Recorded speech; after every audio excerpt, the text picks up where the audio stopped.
Hey, what up y'all? Mr. Cruz here, the hardest worker in the room, back with another video. And in today's video, we're going to be cooking up some lo-fi vibes.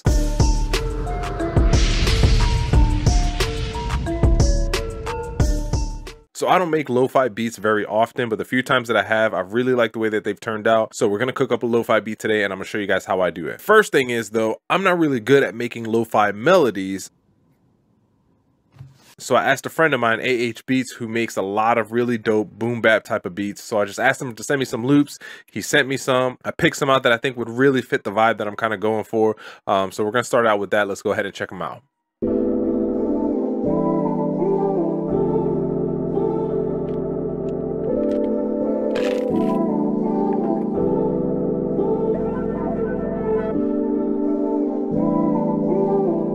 So it has a bit of a common type of feel to it, which I'm really digging. So first up, we're going to start out with the snare. And for the snare, I kind of snare kind of clap. I found this really dope one from a decap drum kit that I got.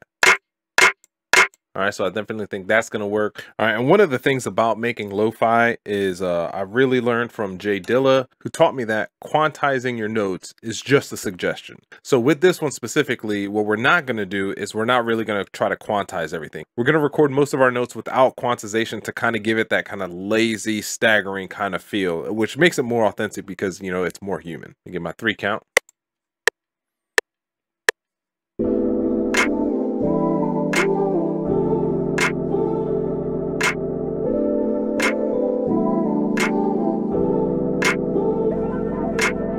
It looks like we got most of them. What I don't want is I don't want it to be too off to the point that it's distracting. So it looks like this one, we might quantize that one there. See any other ones that kind of look like they're super duper off. Well, let's go ahead and do our kick before we kind of make that final decision there. All right, again, no quantization when we do this one.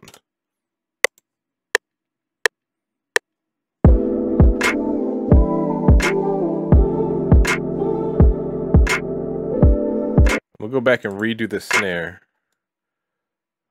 with the metronome on. That'll help me a lot.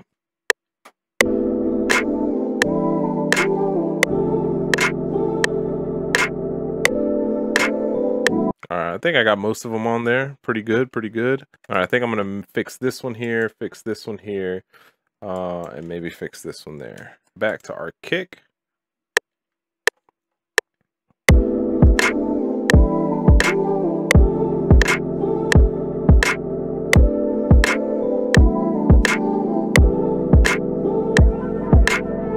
All right, I think most of those sounded pretty good. Let's see if I can get the, kind of pick a section, since it does repeat, just pick a section that fits very well.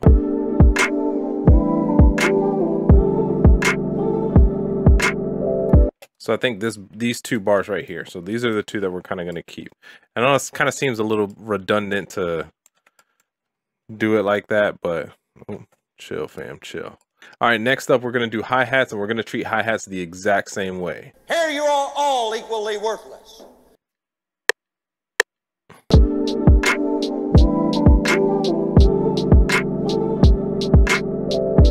All right, I think that sounds pretty good. Let's take a listen back. All right, we're going to throw a rim shot in there, and you know your boy likes the rim shots kind of offset a little bit. So we're going to try to get it like right here. So to go, actually, I might draw that one in. Might need that one right there. Right here. All right, yeah, we're gonna repeat that again there, and then boom. So that's what we got so far. All right, let's get the open hi-hat in there next. So for the open hi-hat, I found this hi-hat sound. Actually, it's this one. All right, it's I found it from some lo-fi kit. But what I'm gonna do is I'm gonna pitch it down a whole octave to kind of give it that more grungy, dirtier, slower feel. And we're just gonna hit it every beat. No quantize.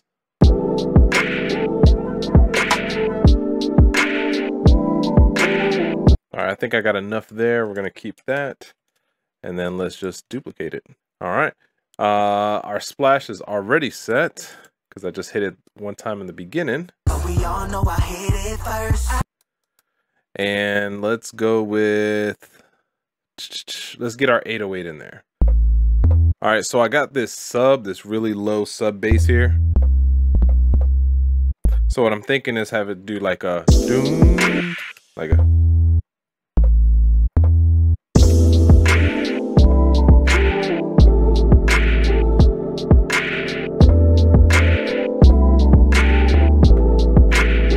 All right, let's see if we can get that in. This time we are gonna quantize it. I want this bass to be in tune.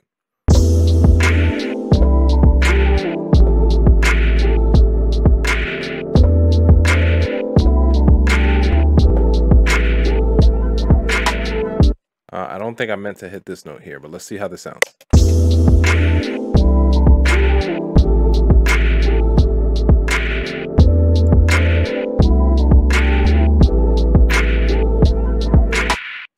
Now, the reason I went with that instead of like the regular traditional 808, now typically with a lo-fi beat like this, I would more than likely send it off to my bass player.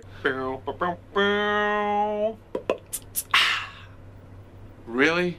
Have him lay down like some live funky bass on it. For the sake of this, I don't really have that time, and plus I kind of can't show you that. So I wanted to take just a regular 808, well, technically like a sub, and then try to give it a bass line kind of feel that you would just hit something super simple with a guitar. So the other thing that I wanted to add is in this decap drum kit, I found this this seed pod rattle texture. Right? So we're gonna throw that in there to kind of add some texture into the background.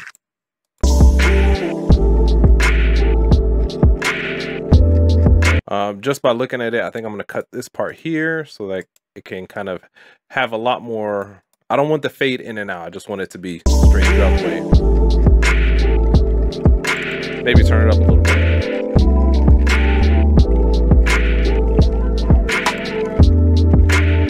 The other idea I had with this is sometimes with lo-fi beats, what I kind of notice is that they have kind of like a reverse snare leading into the snare. That kind of gives it that like wavy bounce kind of movement. So we're going to try to find a sound that we can reverse and that we can throw in right before the snare hits to kind of give it that feel. So I was able to find this sound right here. And what we're going to do is we're going to throw it in. Let's see if we can move this up to, no, right here where the snare is.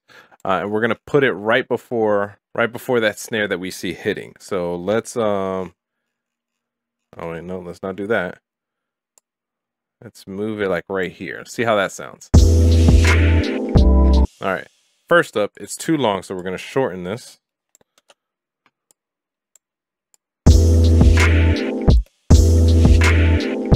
I kind of want to see, this is kind of what I'm shooting for, is to have the peak of this reverse lining up with the initial transient of the snare. But I'm going to move this over right here. And then I also kind of want to see what I can do about pitching this down. There we go.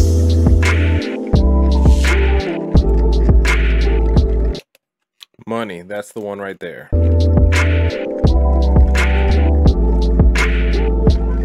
And there you go. Super dope, really chill, really mellow vibes. Now, on top of this, I would probably add transitions, but I pretty much got the meat and the bones of this kind of put together. Lo-fi is kind of a weird type of genre to make because it's almost like the intention and the purpose is to make it sound bad, right? Make it sound distorted, make it sound low quality, hence the term lo-fi, low fidelity. But it really lands a lot on picking the right kind of samples. And even if you do pick high quality samples, adding effects to make those high quality samples sound distorted and messed up and old. I am on a drug. It's called Charlie Sheen. So kind of like what I did with the open hi-hat, pitching it down to make it sound a lot weirder. But anyways, that's what I got for you guys. Let me know in the comments below what you think of this beat, and if you've ever tried to make any kind of lo-fi beats, make sure you guys like, comment, and subscribe. It's your boy, Mr. Cruz.